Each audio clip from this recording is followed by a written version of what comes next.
Olá, seja muito bem-vindo à Escola Bíblica Discipuladora, esse espaço que nós temos aqui para estudar juntos a Palavra de Deus. Nós estamos chegando à nossa última aula, passou tão rápido, né, pastor? Terminando aqui essa série de estudos sobre a jornada do fim. Hoje nós temos um assunto importante, que é conversar um pouquinho sobre o céu. Ele é fundamental e é uma delícia de estudar, né, pastor?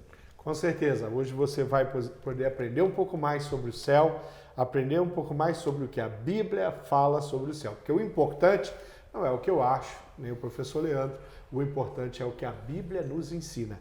E essa é a aula de hoje. Então, aproveita, aprenda, anote, pega a sua Bíblia, rasure ela, escreva lá e grava os textos, marca na sua Bíblia, porque você precisa entender isso. Nossa aula vai começar daqui a pouquinho, mas eu quero te desafiar a pegar o link desse vídeo, né, o link da aula, mandar para o seu PGM, para os seus amigos, para os seus familiares, pessoas que talvez precisam ouvir a respeito de Jesus, teus sementes. Fale, use as ferramentas que Deus tem te dado para poder espalhar essa mensagem do Evangelho. É um assunto importante e é um assunto que é necessário e talvez possa transformar a vida de alguém que você ama. Quero também lembrar que nós temos um grupo de WhatsApp onde a gente pode compartilhar ali conteúdo adicional de aula, os livros que são citados aqui na aula, eles são disponibilizados ali no grupo, os trechos de livros, né? Às vezes um vídeo esclarecendo, uma palestra, algo a mais, e além do mais aumenta o nosso contato, é uma forma da gente estar mais próximo, mesmo estando distantes ali por conta de ser um ambiente virtual, a gente consegue ter uma conversa mais próxima, ter um contato mais chegado. Então, o link para você entrar e participar do nosso grupo do WhatsApp vai estar na descrição do vídeo, entra aí, se você já não faz parte. Se você já faz parte, manda um oi pra gente aí, um bom dia, um Deus o abençoe, testifica se está recebendo aí os arquivos, porque tem muita coisa para a gente explorar nesses assuntos, né, pastor? Com certeza, Deus abençoe a sua aula, aprenda bastante e vamos lá, vamos crescer.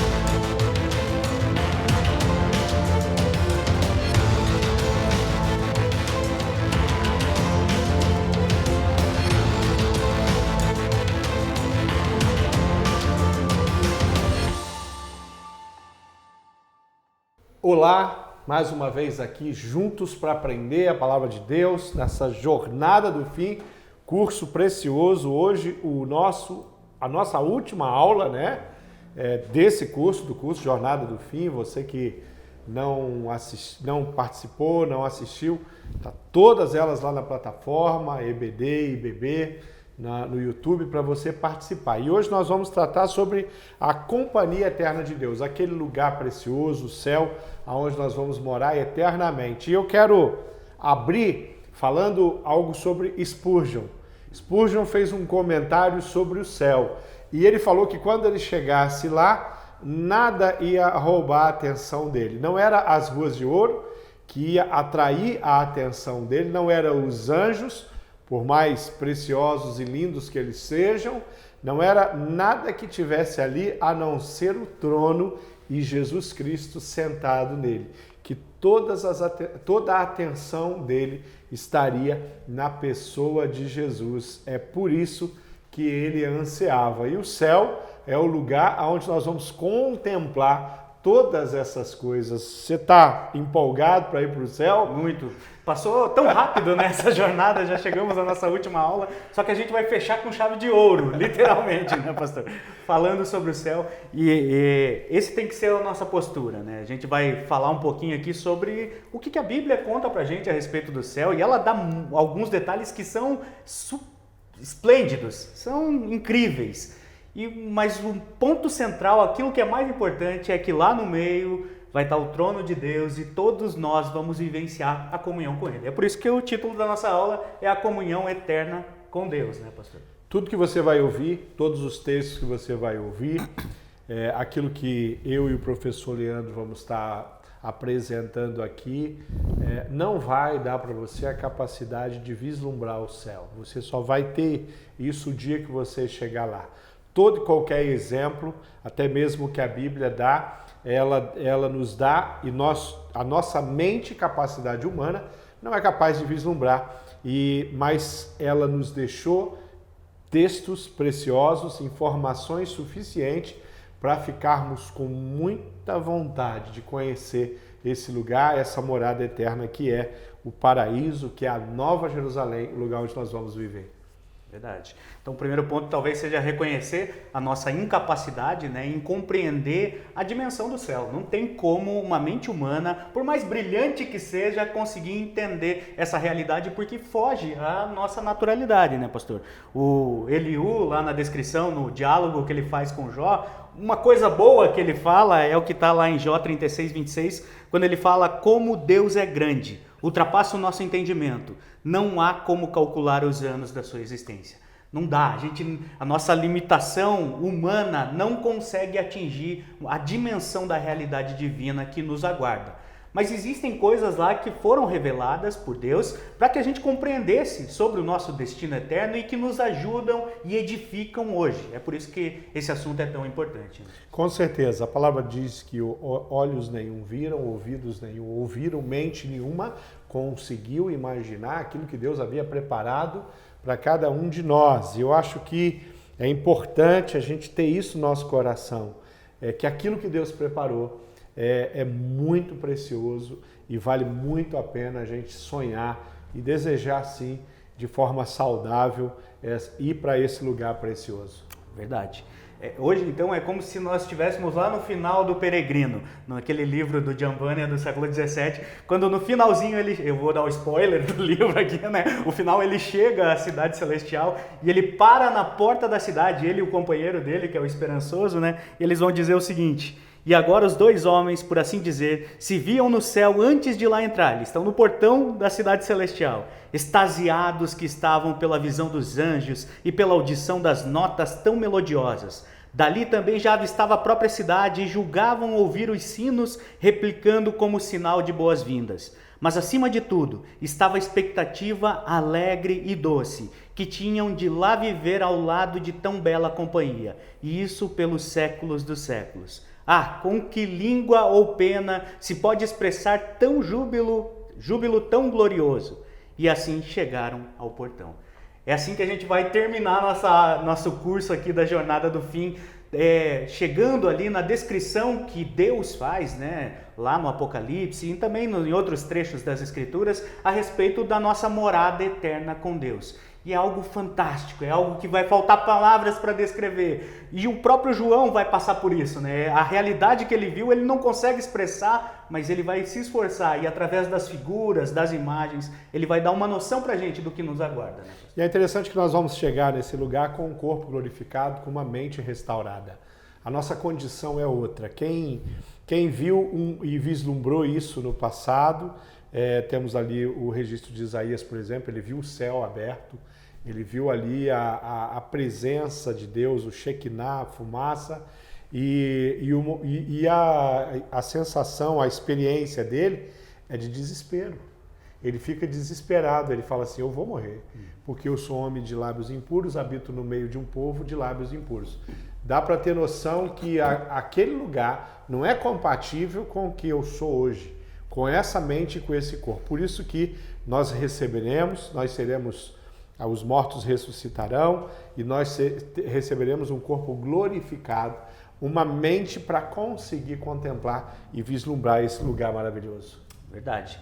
Então, entrando agora já no nosso assunto, o primeiro ponto talvez da gente conversar, né, pastor, é sobre essa noção de eternidade. E a primeira coisa é a gente perceber que eternidade não significa simplesmente não ter fim, uma existência que não tem fim. Quando a Bíblia fala a respeito de eternidade, ela traz algo mais profundo, um sentido mais profundo que vai ser apresentado nos textos. Isso está dentro da gente também, né, pastor? Porque o homem anseia pela eternidade. O homem tem esse desejo, essa busca nossa de ser preenchido por algo que é eterno. E a Bíblia vai falar sobre isso, né? A Bíblia fala lá em Eclesiastes, no capítulo 3, verso 11, que ele fez tudo ao seu tempo, também pôs no coração do homem o anseio pela eternidade. Então, nós vivemos num mundo de inquietações, sobre inquietação, preocupação, tristeza, ansiedade. E a resposta de Jesus, quando a gente está vivenciando essas realidades mundanas, é: não se turbe o vosso coração. Credes em Deus, credes também em mim. E daí ele vai começar a falar sobre o quê? Falar sobre o céu.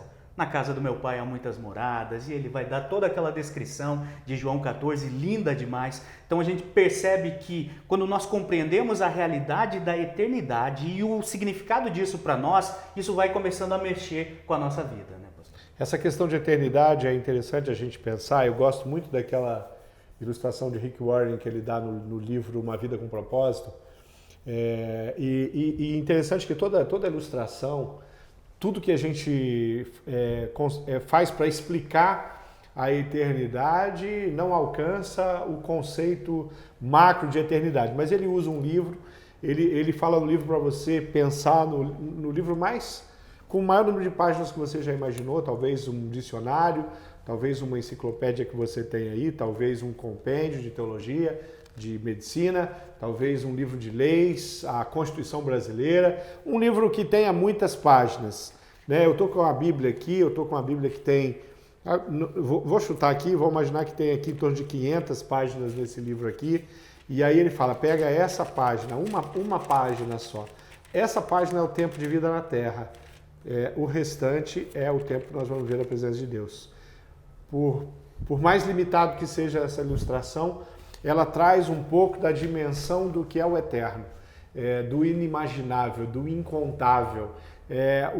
A eternidade não se faz conta. A gente fala, multiplica o que você pode imaginar. Não, pode multiplicar à vontade. Você não chega nesse número porque esse número não existe. É verdade. Esqueça de multiplicar, né? Nem tenta. É verdade. A eternidade é apresentada nas Escrituras como algo além do tempo, né? Não é um tempo sem fim. Na verdade, é algo que o tempo deixa de existir, deixa de fazer sentido. E a gente só pode compreender isso realmente na perspectiva divina. Então, a eternidade só pode ser compreendida porque Deus porque a eternidade reflete Deus. Reflete o próprio Deus. Quando a gente pensa, por exemplo, que Deus é um ser, né, ilimitado em poder, em conhecimento, em qualquer outro atributo, né, qualquer outra característica dele, sabedoria, e aí vem lá Isaías e vai chamá-lo, né, de o Pai da eternidade. Nesse sentido de que a eternidade só faz sentido se compreendida à luz de quem é Deus.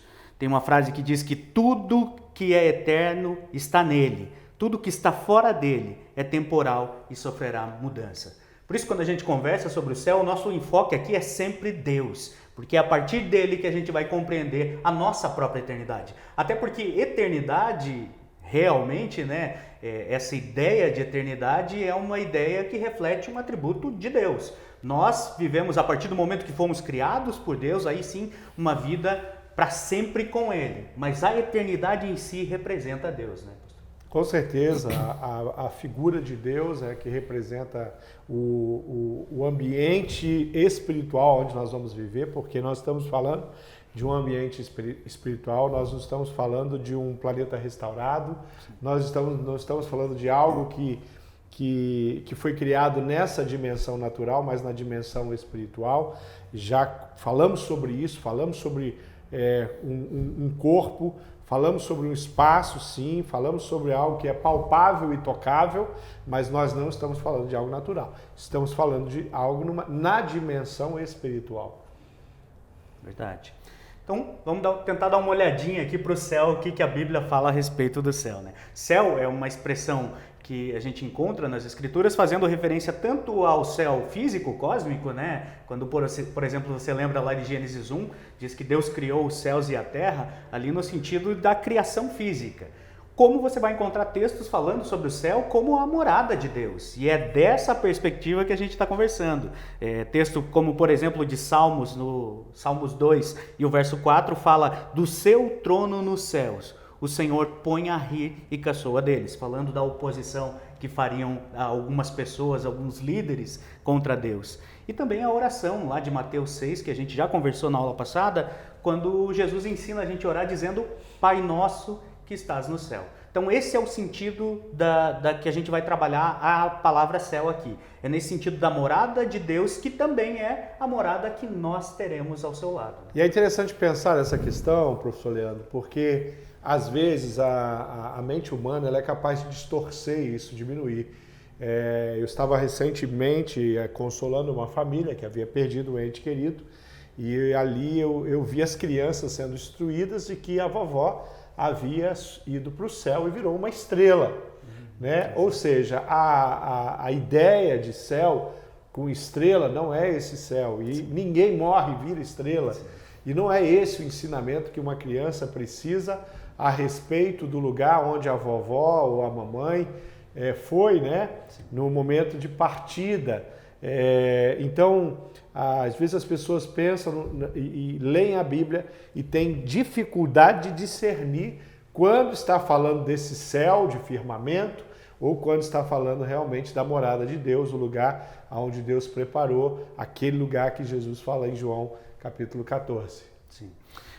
Paulo também trata sobre isso lá em 2 Coríntios, no capítulo 5, né, os 2 primeiros versos, quando ele fala o seguinte: sabemos que, se for destruída a temporária habitação terrena em que vivemos, ele está falando do corpo, temos da parte de Deus um edifício, uma casa eterna no céu, não construída por mãos humanas. Enquanto isso, gememos, desejando ser revestido da nossa habitação celestial. Então, as escrituras todas, elas vão apontar que o nosso destino final, o destino final daqueles que receberam a Cristo, que foram selados pelo Espírito Santo da promessa, é ao lado de Deus, é a eternidade em comunhão com o nosso Criador. E ele vai mostrar isso sempre no sentido de ser o ápice da existência humana, né, pastor? Vai ser o ápice da felicidade, o ápice da alegria, o ápice do regozijo. Nós vamos nos deleitar em Deus. Isso é incompreensível hoje, o tamanho da alegria e da descrição que a Bíblia faz desse lugar, né? Nada do que a gente experimenta, de sofrimento, de maldade, entra nesse lugar. O pecado não entra nesse lugar. Interessante que nós, pecadores, vamos para o céu, mas o pecado não nos acompanhará. Ali já houve a vitória sobre o pecado estabelecida e ali a cruz ela atinge a sua promessa máxima, né? Do vencer a morte, do vencer o pecado. Então, naquele lugar é um lugar realmente nós não vamos provar absolutamente nada que a gente prova aqui, toda injustiça que nós convivemos com ela permanece aqui. Verdade. É importante, o pastor entrou ali na seara de incompreensões, né, ou más compreensões a respeito do céu. Uma ideia que é bem difundida hoje em dia, de muitos opositores da fé, eles dizem, olha, essa ideia de céu aí, isso aí é escapismo. Não se pensar que lá no final, no futuro, vai ser melhor do que agora, isso aí é só para iludir, para as pessoas conseguirem sobreviver à realidade presente. Não é isso que a Bíblia ensina a gente. E, na verdade, o cristianismo é exatamente o oposto, né, pastor? Se tem algo que não é escapismo, é o cristianismo. Porque, lembrando aqui da visão que o pastor citou lá de Isaías 6, quando Isaías, o profeta, está vendo aquela visão maravilhosa de Deus, né? Aquilo é tão fantástico, vem um anjo, pega um tenaz, né? Ali pega uma brasa e vai e toca no lábio de Isaías, porque o problema de Isaías era ser uma pessoa com lábios impuros. Então o cristianismo, ele é uma religião de enfrentamento. Ele não chega para o homem e diz, olha, fica tranquilo, fica como você tá tudo certo. Não, ele propõe uma vida diferente. E aquilo que eu vivo e que eu posso gostar muito da minha vida, mas que eu sei que contraria a vontade de Deus, precisa ser trabalhado na minha vida, porque isso é o que o Espírito Santo faz em nós. Então não tem escapismo com o cristianismo, né, pastor? Tem enfrentamento. Ele exige de nós uma vida de justiça, lutamos por uma vida de justiça. O Senhor Jesus veio para trazer isso, estabelecer isso. E ele falou, olha, pegue a sua cruz e me siga. Quer dizer, não ande, não caminhe, não fique esperando o acaso, faça a sua parte. Ele fala para o homem, se arrependa. A grande mensagem de João Batista é arrependimento. Ele vem na frente de Jesus falando, se arrependam, se arrependam. A gente vai ter textos no Antigo Testamento dizendo e conclamando ao arrependimento para que nós vivamos desse jeito. Nós vivemos preparado. Nós não vivemos no passado e nós não vivemos no futuro. Hoje, nós vivemos uma vida da busca da dignidade, conforme Jesus nos ensinou. Nós lutamos diariamente contra o pecado. Por quê? Porque o cristianismo não é uma proposta paternalista. Fica tranquila, viva de qualquer jeito, apronte o que você quer aprontar, prejudique quem que você quer prejudicar, porque no final essas coisas vão acabar. Não tem isso. Ele propõe, endireita o seu caminho, anda nessa vereda e você vai alcançar a vida eterna assim na presença de Deus. Aí você vai dizer, vai ouvir da parte de Deus, bendito do Pai, e entra na presença do Pai, ao invés de receber uma palavra de condenação do próprio Deus, do próprio Senhor, falando, não te conheço, você não se preparou, você não se importou, você viveu do jeito que você queria, você prejudicou as pessoas por isso, você se auto-prejudicou, essa foi a sua escolha. Verdade. Então essa perspectiva do céu, né? Essa expectativa que nós temos de que nós viveremos a eternidade em comunhão com Deus, começa a mover a gente hoje. E ela está fundada especialmente no ensino e na vida de Jesus, né? Quando você olha, por exemplo, Paulo falando lá em 1 Coríntios 15 que se Cristo não ressuscitou, é vã a nossa fé. Ou seja, a realidade da ressurreição de Jesus, bem como os ensinos, as promessas, daquilo que ele falou sobre o nosso destino eterno, é o que nos move hoje. A revelação de Deus daquilo que ele preparou, que é o mais precioso na Bíblia. Verdade. João 11, 25, então vai falar, eu sou a ressurreição e a vida. O Jesus aqui falando pra gente, né? Quem crê em mim, ainda que morra, viverá. Então essa promessa da vida eterna, vida de comunhão com Deus, ela é feita por Jesus, ela está firmada nele e ela foi garantida através da morte e da ressurreição do nosso Salvador.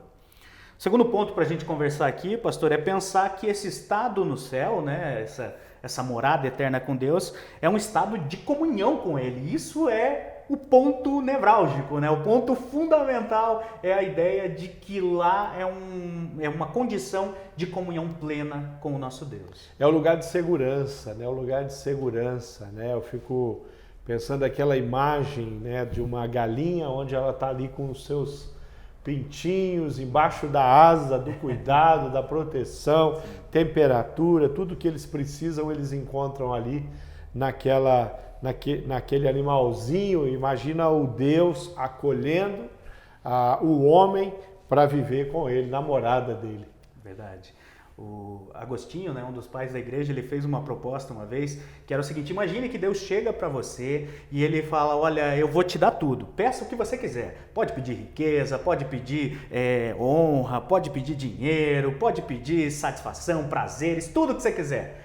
E pense que isso nunca vai acabar. E mais, pense que você nunca vai se cansar disso. Pense isso. Agora, você vai ter tudo isso e o único detalhe é que você nunca vai me ver. Bom, essa ideia parecia tão simpática, parecia tão boa até o último elemento. Porque se não tem a presença de Deus, tudo perde o sentido, né? O que o céu mostra pra gente é que a presença de Deus é o que marca, é que faz o céu ser o céu. Essa comunhão com Deus é que faz o céu, de fato, fazer sentido. E a gente desejar, é isso que a gente deseja. O que a gente deseja é comunhão com o nosso Deus, plena e viva, né? A alegria do salmista era justamente estar na presença de Deus. Né? Ali eu me refugio, ele vai dizer, né? Ali eu encontro paz. É a presença de Deus que faz do céu o céu. Verdade. Apocalipse 21:3 vai colocar, né? Ouvi uma forte voz que vinha do trono e dizia: agora o tabernáculo de Deus está com os homens, com os quais ele viverá. Eles serão seu povo, o próprio Deus estará com eles e será o seu Deus. Esse versículo é fantástico, né? A ideia de que o próprio Deus estará conosco.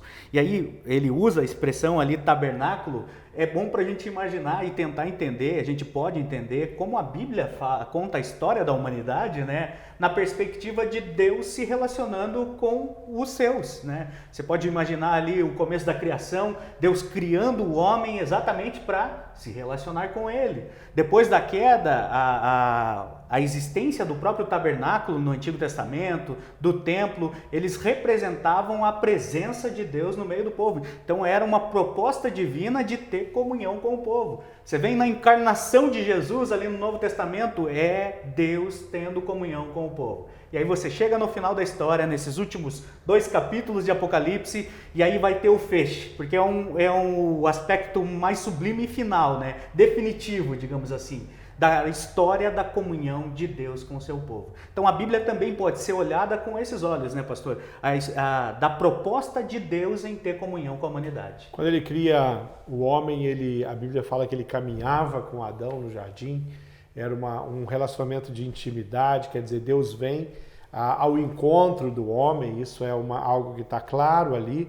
E durante toda a história, mesmo no tempo onde o pecado separa, Deus ele ainda faz esse movimento de ir até o homem, ele vai até Abraão, ele vai até Moisés, ele vai levantando homens ao longo da história, ele busca um jovem chamado Gideão, ele capacita meninos, né, como o próprio Daniel e seus amigos, e a história inteira Deus está sempre se revelando, ele está sempre com um plano, ele tem sempre um propósito para trazer e resgatar o homem, porque o plano primeiro de Deus era habitar com o homem, era conviver com o homem, e ele faz isso no Éden, e ele vai fazer isso com certeza nesse lugar que nós vamos viver eternamente. E é legal que a gente está inserido nesse contexto também, né? Porque apesar de ser a gente está falando do aspecto futuro, da comunhão definitiva e eterna com Deus, hoje nós vivenciamos essa realidade. Hoje, através da morte de Cristo na cruz do Calvário, nós ganhamos acesso a Deus e passamos a ter comunhão com Ele. Olha que fantástico, nós fazemos parte dessa história ao poder nos relacionar com Deus. Lá diz que o véu que separava, ele foi rasgado, ele já não separa mais. E o tabernáculo, em especial aqui citado, né, como exemplo da morada de Deus, ele tinha essa questão do cortinado, onde as pessoas não podiam, só tinha o sumo sacerdote a determinado lugar que ele poderia entrar, e assim aquela figura. Mas a Bíblia diz que na cruz, o sacrifício de Jesus, ele rasga o véu, ele derruba as paredes, ele abre o caminho para a gente ter acesso a Deus. Que fantástico. E vale a pena a gente pensar um pouquinho agora nesse tipo de comunhão que é proposta para a gente ali em Apocalipse 21 e 22, né? Apocalipse 21 e 22 mostram como essa comunhão ela é irrestrita. Vai demonstrar ali a alegria indescritível, uma paz indescritível, algo fantástico e algo que ainda não pode ser experimentado de forma plena hoje. Por mais que nós já temos esse acesso a Deus, aquela comunhão que a gente vai vivenciar vai ser o ápice da existência humana. Colossenses, né, Paulo falando ali aos Colossenses, lá no capítulo 1, verso 19 e 20, falando especificamente sobre a paz, isso que o pastor Tunala estava trabalhando bem, ele diz o seguinte: pois foi do agrado de Deus que nele habitasse toda a plenitude, e por meio dele reconciliasse consigo todas as coisas, tanto as que estão na terra quanto as que estão no céu, estabelecendo a paz pelo seu sangue derramado na cruz. Falando sobre como o sacrifício de Jesus possibilitou esse relacionamento, essa comunhão novamente entre a humanidade e o próprio Deus.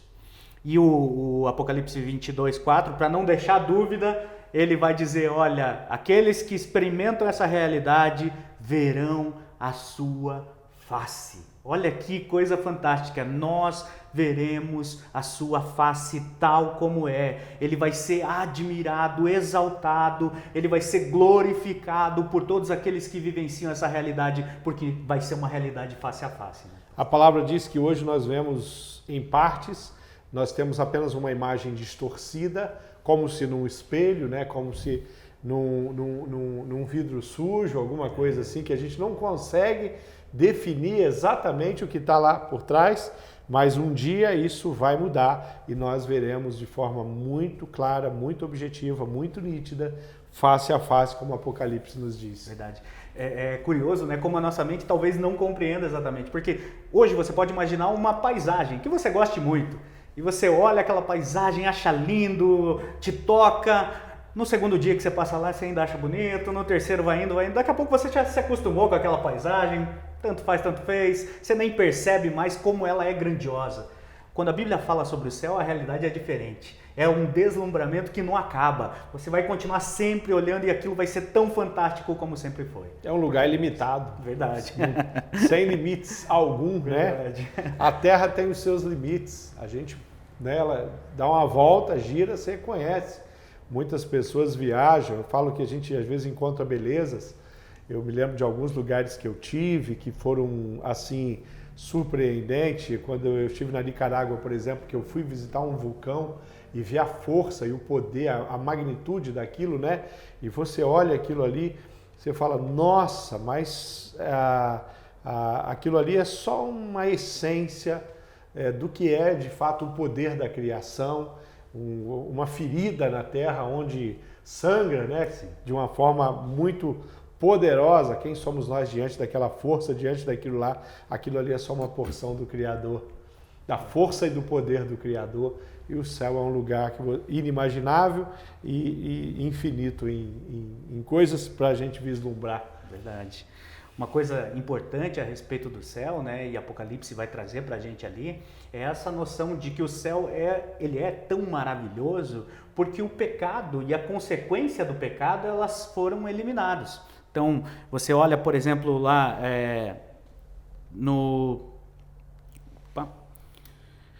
no versículo 27, ele fala o seguinte: nela jamais entrará algo impuro, nem ninguém que pratique o que é vergonhoso ou enganoso, mas unicamente aqueles cujos nomes estão escritos no livro da vida do Cordeiro.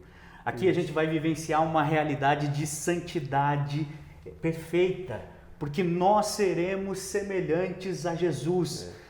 Todo o mal, toda a tendência que nós temos hoje ao pecado, essa tendência de fazer o mal, esse prazer em fazer o mal, isso tudo é eliminado no corpo glorificado. A gente já conversou sobre isso em algumas aulas passadas, mas aqui, quando a gente conversa sobre o nosso destino eterno, isso é mais completo, porque todas as consequências do pecado, quando você olha lá a descrição que Gênesis faz da queda, ela dá várias consequências para o pecado, inclusive o rompimento da comunhão com Deus e algumas outras. Todas essas consequências, elas são eliminadas. Todas essas consequências são tiradas e a eternidade é livre da presença do pecado. É por isso que não tem risco de ter uma nova rebelião no céu, de anjos novamente tentarem um motim contra Deus. Não há um risco daqueles que foram salvos caírem novamente. O que o Apocalipse está falando é mal nenhum jamais entrará ali. E é o capítulo 21, você falou o versículo, né?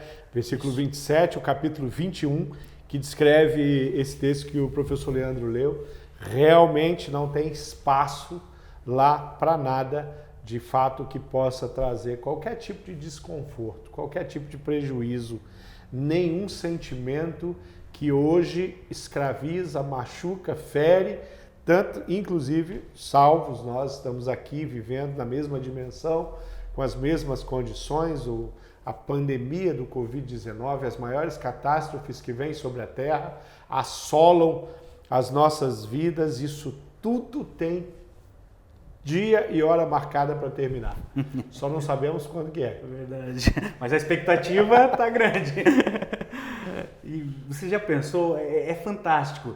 Livres da presença do pecado individual, ou seja, nossa tendência para o mal, livres do pecado coletivo, da ordem social, como a ordem social hoje é deturpada, né? Porque você vê discórdia, brigas, contendas, tudo isso, como fruto do pecado, isso é eliminado. O próprio universo, a própria Terra, ela é uma nova proposta, é uma nova condição, é um novo céu e novas terras. O verso 4 aí do próprio Apocalipse 21 vai dizer algo que é um versículo que você devia grifar na tua Bíblia. Ele diz o seguinte: ele enxugará dos seus olhos toda lágrima, não haverá mais morte, nem tristeza, nem choro, nem dor, pois a antiga ordem já passou. Essa é a proposta de Deus pra gente. É bem reconfortante, né? É bem de realmente chamar a nossa atenção, o nosso desejo para esse lugar onde o sofrimento já não existe mais, onde a dor já não existe mais. Sabe, você que talvez esteja participando, assistindo essa aula e está passando por uma luta, você tem um câncer que está tratando ou já teve, você tem uma doença, você pode estar agora passando por um tratamento difícil, pesado, E interessante que lá não tem tratamento, lá não tem médico, lá não tem... você não precisa fazer quimioterapia para nada, nunca. Lá você não tem exame, você não tem injeção, você não tem dor, você não tem evolução de problemas da sua saúde que você tem lidado e lutado. É um lugar onde todas essas coisas são passado. Verdade, que fantástico.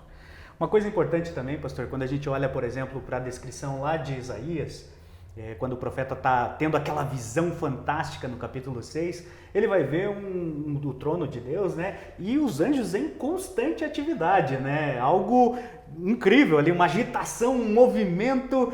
Isso é o que a Bíblia vai mostrar pra gente da realidade do céu.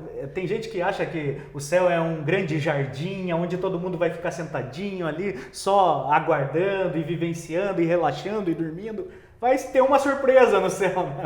Ele descreve, ele consegue ver e ele consegue definir em visão a presença de Deus, que ele chama de Shekinah, e que ele coloca como uma fumaça que cobria aquele lugar. Foi a forma que ele achou de descrever o que é a presença de Deus. Sai fumaça de Deus? Não sai fumaça de Deus. A presença de Deus é algo indescritível. Ele tentou falar, olha, a presença de Deus é perceptível. A presença de Deus não está no consciente, ela está no visual, ela tá no ambiente. Então ele viu isso de alguma forma. Quando ele viu isso, ele entrou em um colapso, uma preocupação, estou morto, vou morrer, quem sou eu para ver isso? Mas ele consegue apalpar. Então você consegue olhar para o céu e ver que a presença de Deus é algo que você consegue tocar, é algo que você consegue perceber numa dimensão. Não é um sentimento, é mais que isso, ele viu mais que um sentimento. Verdade. E é legal assim pensar, perceber como esse movimento, né? Nós no céu vamos estar envolvidos nesse movimento. O céu é um local de serviço a Deus, serviço contínuo a Deus. Veja lá o que Apocalipse 22:3 diz pra gente. Já não haverá nenhuma maldição. O trono de Deus e do Cordeiro estará na cidade, e os seus servos o servirão. Como que é exatamente esse serviço? O que a gente vai fazer? A Bíblia não se preocupa em contar pra gente, né? Provavelmente vai envolver adoração, provavelmente vai envolver algum tipo de louvor, né, a Deus ali, como os próprios anjos são descritos fazendo isso. Mas maiores detalhes nós não temos. A certeza que nós temos é que nós estaremos em constante atividade. É um lugar de vida, né? Não é um lugar de inércia, né? Às vezes a gente usa um lugar de descanso, então é um lugar que eu vou para dormir. Quando eu vou descansar, eu vou dormir. Às vezes eu passo a noite ali descansando para poder iniciar o dia com energia. Às vezes no meio-dia algumas pessoas têm o hábito de te dar uma descansada. Então nós vamos para o céu para isso. Não. Você não vai para o céu para fazer isso. Isso não é o descanso celestial. Até porque no céu não tem fadiga, ninguém vai estar cansado. Não tem fadiga, demais. Não precisa de rede, né? É como o sétimo dia. O sétimo dia onde o próprio Deus descansa é no sentido de cessou a atividade.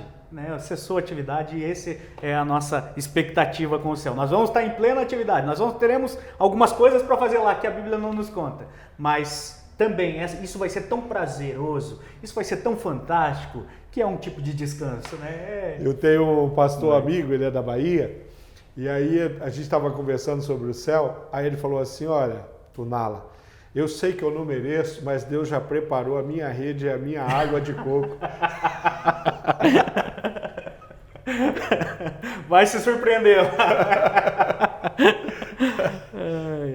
Uma coisa importante para a gente pensar também, pastor, é sobre como a vida é descrita socialmente no céu, né? Porque, obviamente, que o nosso foco, o nosso objetivo, o ponto principal aqui é a conversa, pensar na nossa relação com Deus. Isso é o ponto mais importante. Mas a Bíblia também mostra que há um tipo de vida social no céu. Nós vamos estar em comunhão não só com Deus, mas também em comunhão com a igreja, né? Com os nossos irmãos. Tanto que você vê a descrição que o Novo Testamento faz do céu, são sempre figuras comunitárias. Ela vai falar, por exemplo, de um banquete, ela vai falar, por exemplo, de um edifício, vai falar de uma festa de casamento, vai falar de ambientes onde a comunhão é vivenciada também em sociedade, né, pastor? E essa figura, quando a gente pensa num casamento, por exemplo, o casamento sonhado, é o casamento ali onde os noivos, a família, recebe os amigos e ali normalmente se oferece um jantar. E normalmente quando você vai a um casamento, você não come a comida que você come no dia a dia, são pratos mais elaborados, né? Hoje o pessoal gosta de servir, chique é você ter lá e você comer um mignon. Então a festa de casamento, o início daquela nova jornada na vida daquele casal, ela é inaugurada com um banquete. A Bíblia, ela traz essa ideia para nós também. Ela fala, olha, nós vamos ser recebidos no ar, né? Por Jesus. Jesus vai nos receber, o arrebatamento da igreja, a ressurreição dos mortos, e nós nos encontramos aonde? Num banquete, num grande banquete, inaugurando uma nova fase, né? Uma figura que a gente conhece, que a gente entende, né? O banquete do céu, eu acho que não dá para comparar com o banquete dos casamentos por onde você foi, nem do seu casamento, por melhor que tenha sido, né? Mas essas referências são importantes para entender essa relação de fato social, para entender esse ambiente de comunhão, esse ambiente de você encontrar, rever, esse ambiente de lá verei Abraão, Isaac, Jacó, lá nós reencontraremos, né? Lá nós nos surpreenderemos com algumas pessoas que pela misericórdia chegou naquele lugar, ou seja, é como se eu fosse a uma festa e lá eu encontrasse amigos que eu não via há algum tempo, eu encontrasse pessoas da minha família que há muito tempo, normalmente isso acontece pra gente nos funerais, né? Você chega lá, você encontra uma tia que você não via há tanto tempo, os primos aparecem lá e no céu você vai ter essa possibilidade de relacionamento. Verdade. É interessante, né? Como a própria figura ali da cidade, né? Que é descrita em Apocalipse 21 e 22, que desce do céu. A gente até vai conversar daqui a pouquinho sobre a descrição dessa cidade. Ela é algo comunitário. Uma cidade é um local onde moram várias pessoas e elas se relacionam entre si. Isso é fantástico, né? Comunhão. A descrição de que nós teremos... O céu é onde participamos da comunhão com Deus, e essa comunhão com Deus também envolve uma comunhão com os irmãos, com a igreja. Viveremos juntos, somos irmãos, uma só família, um só corpo, aí de fato um só corpo, né? Sim. E é legal como nós já vivenciamos essa realidade, né, pastor? Como igreja separada por Deus, chamada por Deus, comprada, redimida e chamada a congregar-se, a gente já vivencia um pedacinho do céu, né? O início da eternidade com Deus, ela não começa no céu, ela começa com a salvação em Cristo Jesus. A partir do momento que você entrega a sua vida para o Senhor Jesus, você é carimbado, selado, você passa a ser cidadão do reino, ou seja, você já entrou numa dimensão diferente. A salvação produz isso. A consumação, né, com a volta de Cristo, onde as profecias são cumpridas, mas na sua vida a eternidade com Deus já começou, porque eternidade faz parte da história humana. Todos os homens são eternos, ninguém vai deixar de existir, já falamos isso em outras aulas, mas existe a eternidade ao lado de Deus e a eternidade longe de Deus. Verdade. É importante pensar, né, como nós já vivenciamos, já recebemos a vida eterna, né? E nós vamos experimentar isso para todos sempre. Isso é fantástico. E pensar nessa realidade de igreja, isso é sensacional, porque a gente passa a ver pessoas que são indivíduos diferentes, uma variedade de indivíduos, mas todos eles ali com valores, com desejos, com sentimentos em unidade. Essa realidade do céu é vivenciada pela igreja hoje. Nós somos muito diferentes.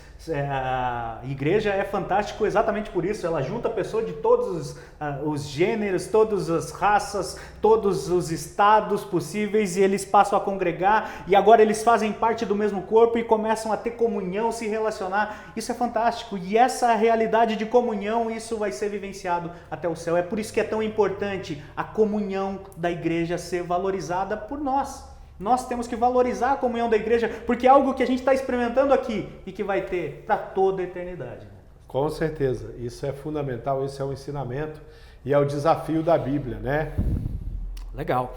Chegamos então à descrição ali que a Bíblia faz lá em Apocalipse 21 e 22. Os últimos 2 capítulos do livro de Apocalipse, da Bíblia Sagrada, são dedicados a falar pra gente sobre como vai ser essa realidade futura, essa cidade celestial, obviamente cheio de figuras, né? João se esforçando ali para escrever o que ele estava vendo, né? Ele tentando ali ser o mais fiel, mas a gente vai ver que é difícil para ele. O João, um homem lá do século I, com toda a limitação que tinha, e ele tem um vislumbre do que é o céu.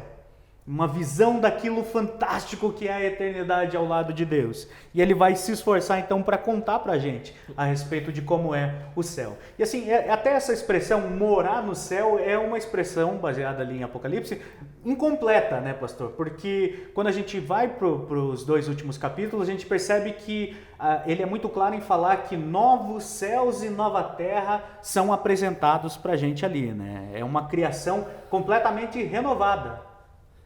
É um lugar realmente onde foi feito de forma diferente daquilo que a gente pode imaginar. Essa morada é uma morada diferente. Interessante que aqui a gente se muda, né? A gente mora Eu nasci no estado e vivo no outro, sou estrangeiro aqui e de fato nós somos estrangeiros, todos nós, salvos no Senhor Jesus, vivemos como estrangeiros, né? A nossa morada não é aqui, o nosso lugar não é aqui. E aí indo para o livro de Jeremias, profeta Jeremias, ele vai tratar isso. No versículo 28, os falsos profetas vão começar a fazer algumas promessas do que Deus ia se manifestar, que ia tirar eles do cativeiro da Babilônia. Aí ali no capítulo 29, vem uma palavra de Jeremias, a partir se eu não me engano, do versículo 7 em diante ali, do capítulo de Jeremias 29, aonde ele fala: habitem essa terra, construam, casem-se, casem seus filhos, construam jardins, prosperem, continuem se multiplicando, tenham filhos, porque a prosperidade dessa cidade depende de vocês. Vivam bem aí aonde vocês estão. Mas essa profecia, essa palavra de Jeremias, ela não é muito aceita, eles não estão muito afim disso. Eles estão querendo sair dali, tira a gente daqui, leva a gente de volta para o nosso lugar. Algumas pessoas, elas olham para o futuro não de uma forma saudável. Elas gritam Maranata não de uma forma coerente. Na realidade, elas estão desgostosas com a vida e elas perderam a alegria do Senhor, a paixão, e elas estão que Jesus venha logo, e essas pessoas são negativas. O cristão não é negativo. O cristão vive, nós prosperamos, nós trabalhamos, eu estou aqui, eu tive compromissos hoje.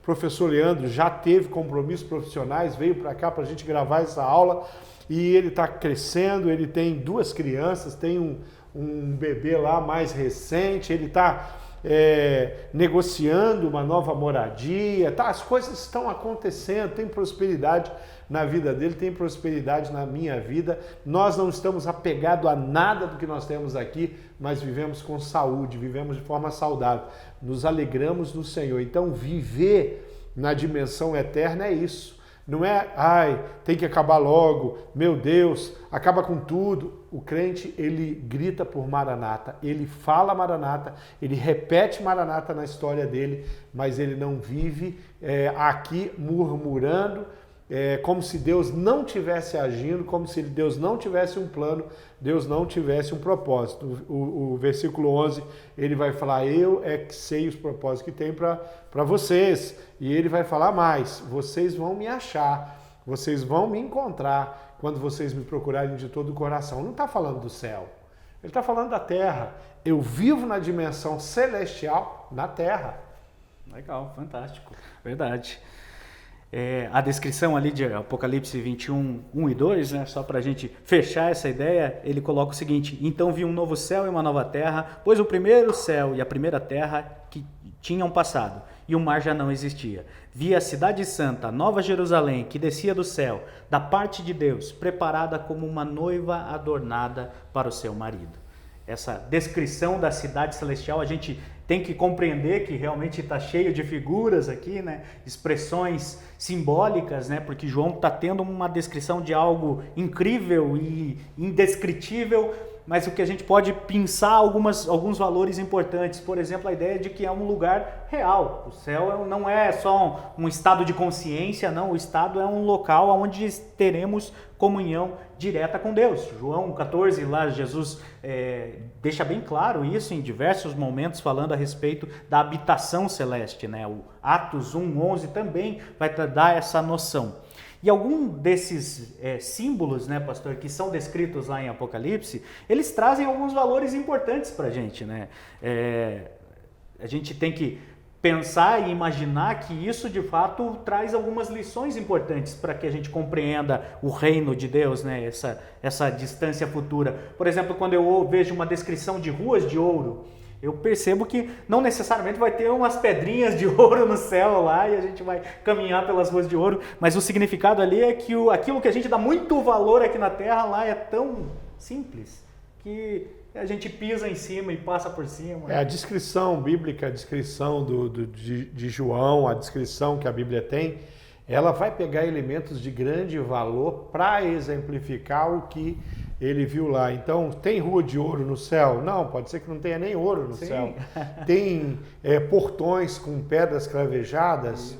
Não, eu acho que não tem portão no céu. É um esplendor, né? É o esplendor disso, o valor. O diamante é muito de grande valor, a esmeralda, o ouro, essas coisas têm valor para nós. E por exemplo, lá no céu, a rua ela não é de asfalto. Sim. Né? O asfalto, ele desgasta, não é isso. As ruas lá não são assim. Então está mostrando realmente a grandeza, o valor e está tentando dimensionar e colocar numa dimensão muito mais valiosa e para exemplificar o que está por vir. Verdade. Então, por exemplo, você tem o jardim. O jardim representa uma tranquilidade, uma paz. Você tem, por exemplo, beleza, né? O próprio mar de cristal, o mar de vidro ali, uma perfeita compreensão, o vidro é transparente. Então, quando você vai ler Apocalipse, especialmente esses 2 capítulos, tenha isso em mente, né? Você tem a descrição, por exemplo, da cidade descendo como quadradinha. O que significa uma cidade quadrada? Será que Deus estava cuidando ali para que tudo fosse igual, perfeita, métrica? né? É perfeição, é o símbolo de perfeição. Então, quando você for ler Apocalipse, especialmente cuide de uma palavrinha chamada semelhante, porque é o que João está tentando descrever. Olha, semelhante a isso, como aquilo, fazendo referência a essas figuras para trazer alguns valores. E os valores são esses: segurança, alegria, a perfeita compreensão, a perfeição, o esplendor. Essa é a descrição que a gente tem ali do céu. E é interessante a gente pensar que há um paralelo, né, pastor, de Gênesis 21 e 22, lá com a criação de Gênesis 1 e 2, né? Quando a gente vê e compara, a gente percebe que há relação entre eles. Por exemplo, você tem o próprio Deus ali se relacionando com o povo nos 2 ambientes. Você tem a condição, né, uma condição antes de pecado e depois do pecado. Você tem o lugar sendo descrito, um como um jardim, outro como uma cidade, mas o jardim também presente lá. Você tem a presença da árvore da vida, nesse sentido de eternidade, sendo vivenciada por essas 2 realidades, né? Você tem um casal lá em Gênesis 1 e 2, que é Adão e Eva. Você tem um casal lá em Apocalipse 21 e 22, que é o Cordeiro e a sua noiva. Então há muito paralelo entre essas 2 realidades, mostrando que elas se complementam, né, pastor? Porque a terra que foi criada aqui, Pedro fala sobre isso, como ela é queimada pelo fogo, né? E é um fogo purificador, né? Algo que vai trazer uma renovação, um renovo de algo que é perfeito. Assim como nós, né? É importante ler e entender essas coisas, é importante porque isso abre o seu coração e a sua mente para você dimensionar. Não é pecado você tentar imaginar. Talvez se eu descrever o céu que está na minha mente e o professor Leandro descreveu o céu que está na mente dele, talvez a nossa descrição seja um pouco diferente, né? Talvez você, com um coração mais urbano, pense no céu como uma cidade perfeita. Eu, com um coração mais rural, né, mais matuto, eu já vou pensar no campo. Então, cada um tem gente que, às vezes eu vejo, por exemplo, a novela, os filmes descrevendo o céu, Normalmente aquele céu deles não é o céu da minha mente. Eu nem quero. Parece mais um cemitério, Jardim da Saudade do que o céu. Verdade. E é importante, né, que os valores estejam presentes no nosso entendimento, né? O que é importante ali, é óbvio que a leitura é bem imaginativa, né? A gente consegue imaginar um monte de coisa, mas os valores a gente precisa pensar ali na descrição que é feita. Uma coisa importante, pastor, até retomando um pouquinho o que você bem elaborou, né? A ideia de que a cidadania celestial, ela é recebida agora. Então nós somos cidadãos do reino hoje. Nós já vivenciamos essa realidade de vivenciar o céu, de ter a vida eterna, de participar das coisas do céu, né? E uma coisa que a gente vive essa dualidade entre estamos vivendo a vida eterna, mas ainda convivendo com a era presente, né? Filipenses 3:20 vai falar pra gente: a nossa cidadania, porém, está no céu, de onde esperamos ansiosamente o Salvador, o Senhor Jesus Cristo. Nossa esperança está no céu, a gente vai passar a eternidade em comunhão com Deus, mas isso começa a mover a nossa vida hoje aqui, né, pastor? O céu, sem sombra de dúvida, é um lugar maravilhoso. Essa cidadania, ela é fundamentalmente importante para você entender. Você precisa se sentir um cidadão do céu, perceber. Você não pode ser um filho amado por Deus e não se sentir amado. Você não pode ser um filho que Deus preparou uma morada muito preciosa para você e na sua mente você vive num lugar muito miserável, você vive num lugar de muitas limitações, né? Então tira tudo isso da sua mente, coloca a sua mente na dimensão do macro, do espiritual, porque você vai viver muito melhor. E aí não é o tamanho da sua casa, não é o bairro que você mora que vai definir isso. Pelo contrário, você vai ter essa convicção de que o céu é um lugar muito precioso. Verdade. O Jonathan Edwards conta uma ilustração que é bem interessante, né? Ele fala, olha, é mais ou menos assim, como se alguém fosse tirar férias, aí ele junta dinheiro por vários anos, consegue juntar uma boa quantidade de dinheiro e vai em sua viagem. Aí ele chega e no meio do caminho ele para numa hospedaria à beira da estrada, para poder descansar aquela noite e depois seguir viagem. E aí de manhã ele resolve não ir mais, eu vou ficar aqui na hospedaria beira de estrada, com todas as limitações. É isso que acontece quando a gente se ilude demais com o mundo que a gente está envolvido. Quando a gente ama o mundo e se envolve demais nas coisas do mundo e só se preocupa com as coisas dessa terra, a gente é como peregrinos que ficaram pelo meio do caminho. É o jovem rico, né? É o jovem rico. Ele não consegue vislumbrar o que Jesus estava propondo para ele. Ele estava totalmente apegado a coisas materiais, ele estava apegado à riqueza, ao dinheiro, a todo o conforto e tudo que isso, humanamente falando, produzia na vida dele, mas ele não conseguiu entender a proposta que Cristo tinha para ele. E a atitude de Jesus com o jovem rico, a Bíblia diz que Jesus se entristece, o jovem rico sai e vai embora. Ele simplesmente diz não para a proposta que Deus tem, que o Senhor tinha para a vida dele. Verdade. Essa mensagem toca os dois lados, né? Toca aquela pessoa que está iludida com o mundo aqui. Então essa pessoa quer se envolver com o mundo aqui, só quer pensar nas coisas do mundo aqui, ela é chocada pela mensagem do céu, a proposta de vida feita por Deus, e para aquela pessoa que também está completamente frustrada com o mundo aqui, uma pessoa que está desanimada, como o pastor falou, talvez enfrentando uma luta gigantesca e não vê perspectiva de melhora, é uma mensagem de conforto, porque o nosso destino, o nosso ponto final não é aqui. Nosso ponto final é a eternidade ao lado de Deus. 2 Pedro 3,13 vai falar pra gente, né? Todavia, de acordo com a promessa, esperamos novos céus e nova terra, onde habita a justiça. Isso é fantástico, né? Esse é o coração do cristão. Nós estamos aguardando as profecias se cumprirem, nós estamos aguardando a volta de Jesus, nós estamos aguardando a inauguração da vida com o corpo glorificado, na presença de Deus. Esse é o nosso destino, nós já sabemos.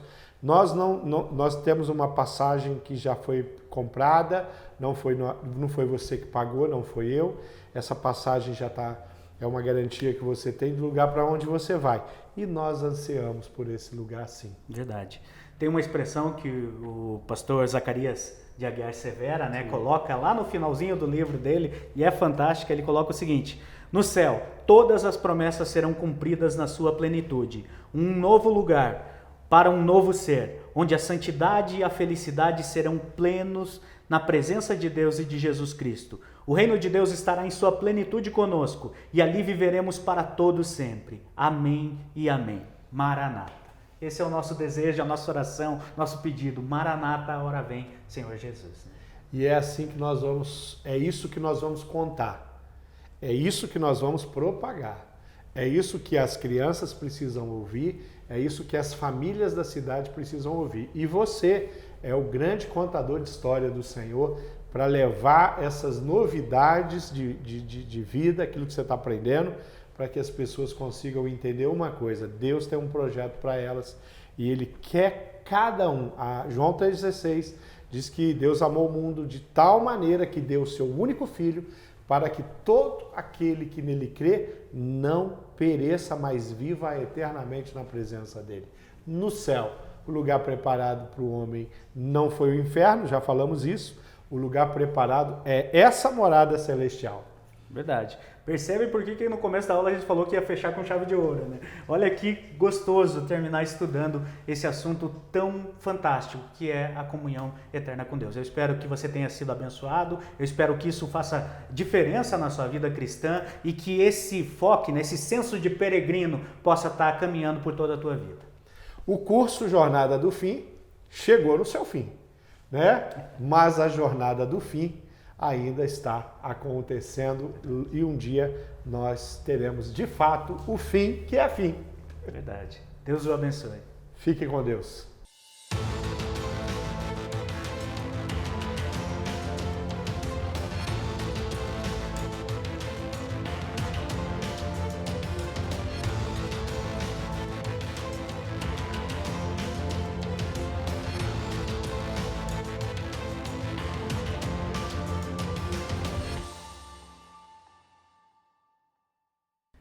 Chegamos ao fim de mais uma aula, 9 encontros muito especiais com conteúdo da Bíblia, um livro sagrado, precioso e com certeza um livro que mudou a história, a minha história e a sua história, e está mudando a história de muita gente. Então eu quero desafiar você agora a tudo aquilo que você aprendeu, você mandar o link dessa aula para que outras pessoas possam assistir.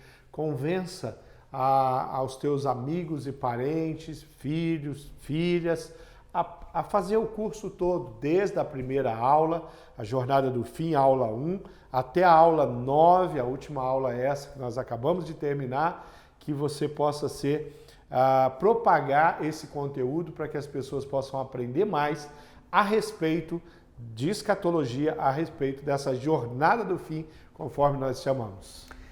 Foi uma pitadinha de escatologia, né, pastor? Porque 9 aulas, como vocês bem puderam perceber, a gente só conseguiu apresentar uma noção sobre os assuntos. Era uma jornada, não era uma maratona do fim, né? A gente não conseguiu ser tão detalhista, mas eu espero que esses assuntos que a gente trabalhou aqui durante esses 9 encontros possam ter edificado a tua vida. Isso possa fazer diferença. A nossa perspectiva aqui é de que o estudo da escatologia ele tem que mover o nosso presente. Então, a forma com que eu sou cristão, a forma com que eu vivo o meu cristianismo, ele tem que ser impactado através do estudo das coisas do futuro. E é isso que a Bíblia conta pra gente, né, pastor? Eu só tenho a agradecer você que confiou em mim, confiou no professor Leandro. O professor Leandro foi quem desenvolveu esse curso e eu tive a oportunidade de estar aqui com ele, participar, mas eu quero agradecer pela sua credibilidade, por você ter passado esses 9 encontros e tantos outros vídeos de respostas, né, que estão lá também na plataforma, no canal do YouTube. Eu tenho muito a agradecer pela sua confiança em nós. E eu quero lembrar que nós não vamos ter aqui hoje, né, o ambiente para as respostas das perguntas, mas todas as perguntas que foram levantadas no chat e aquelas que forem levantadas ao longo da semana, elas serão respondidas. Então a gente vai gravar um vídeo como já vinha fazendo, né, com a interação, respondendo as perguntas, as dúvidas, os questionamentos. Então, se você ainda não mandou ou está assistindo essa aula depois, né, do domingo, não é no domingo aqui às 9, você pode entrar no grupo pelo link que está lá na descrição do vídeo e mandar sua dúvida lá. Participe conosco. Para fechar o assunto, né, eu queria só ler um versículo que está lá em 1 Tessalonicenses, que ele diz o seguinte: Paulo fala que o Senhor faça com que cresça cada vez mais o amor que vocês têm um pelos outros e por todas as pessoas, e que esse amor se torne igual ao nosso amor por Deus. Desse modo, Deus dará força ao coração de vocês, e vocês serão completamente dedicados a Ele e estarão sem culpa na presença do nosso Deus e Pai, quando o nosso Senhor Jesus vier com todos os que são dele.